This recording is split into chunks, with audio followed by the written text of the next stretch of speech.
Mga kabida, isang magandang oras po sa lahat. Welcome po sa aking channel. Naku po, 2 taon po mga kabida bago ho mag-elections 2028. Meron na pong pinufloat po ngayon na tandem, possible tandem mga kabida para ho sa presidential at vice presidential election sa 2028. Ito hong Sara Duterte at Rodante Marcoleta tandem mga kabida. Sa tingin ho ninyo, swak na swak ba ito? Ito po yung pinofloat po ngayon ni dating Davao del Norte Governor Anthony Del Rosario po mga kabida, at kasalukuyang Secretary General po ng Hugpong ng Pagbabago, ang partido po ni Vice President Sara Duterte. Ito, babasahin ko lang po ito pong balita mula sa The Mindanet Balita mga kabida.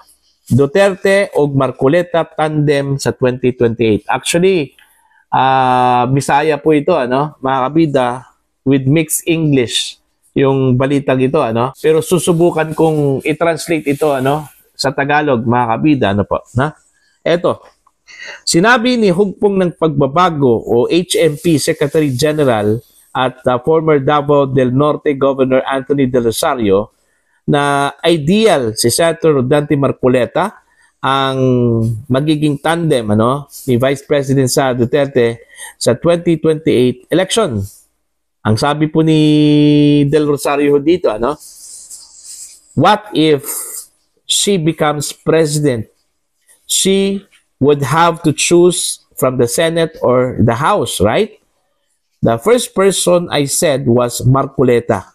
I don't know Senator Marcoleta, but I believe that he can complement Sara's style. Sabi po ni former Davao del Norte Governor Anthony Del Rosario sa isang panayam po sa kanya sa The Billionaire News Channel kahapon po ito, November 21, mga kabida, 2025. Okay?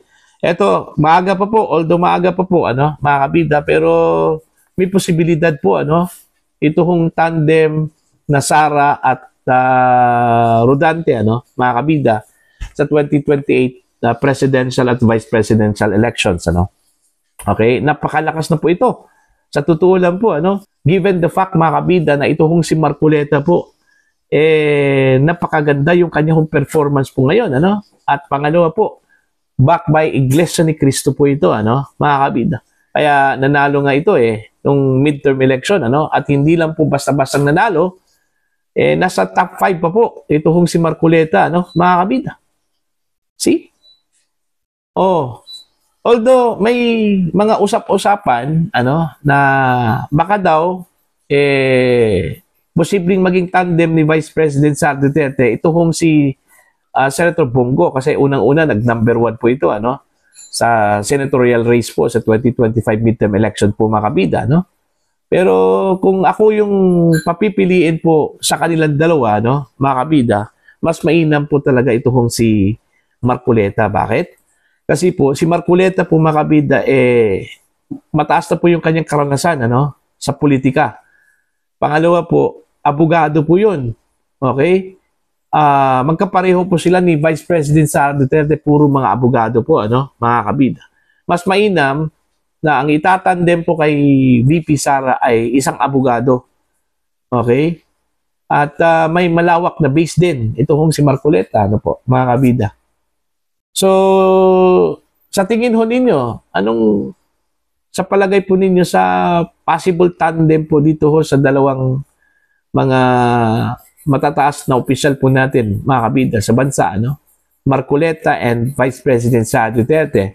Para sa akin po, ideal din itong tandem na ito, mga kabida. Para sa akin po, kuhang-kuha po halos lahat po ng bracket, age bracket po dito, from Gen Z, okay, hanggang dun po sa pinakamatanda po, mga kabida. Alright?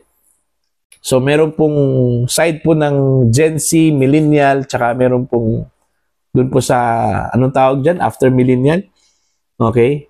Yung mas mataas na po yung edad po mga kabida, hanggang senior citizen, kuhang-kuha yan ni Marcoleta po, mga kabida.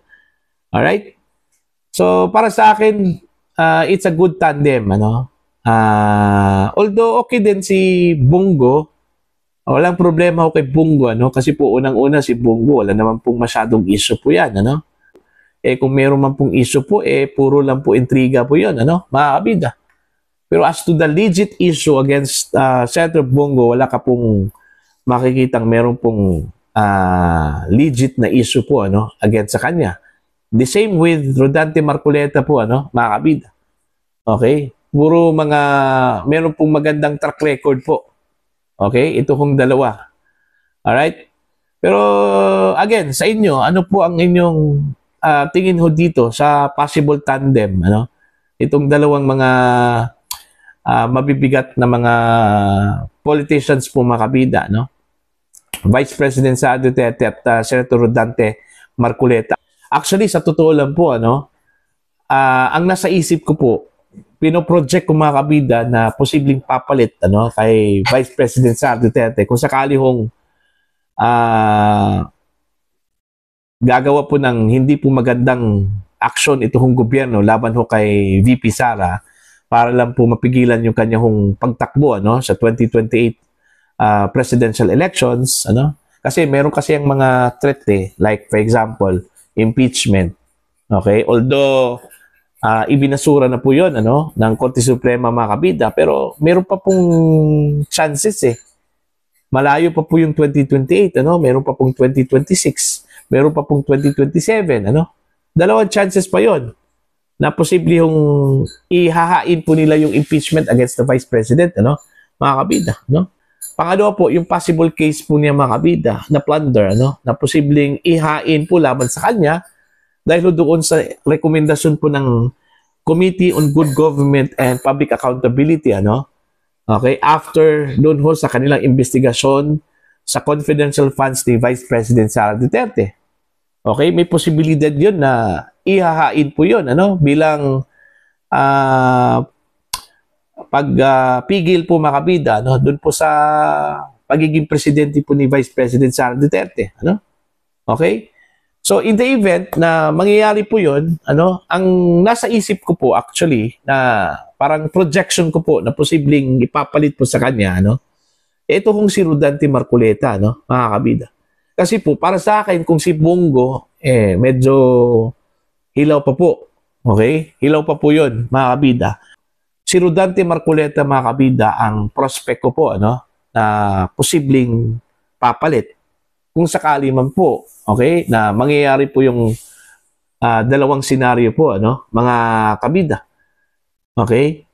Kasi po magkakaroon po yan ng sympathy vote kung sakali man pong gagawin po ng gobyerno yung kanila pong aksyon, ano, para lang po mapigilan itong si Vice President Sara Duterte na maging Pangulo po ng Pilipinas. Kasi I'm sure, pag ito po ang mangyari po mga kabida, magiging presidente po yan, yung mga bumabalahura po sa kanya, no? Yung mga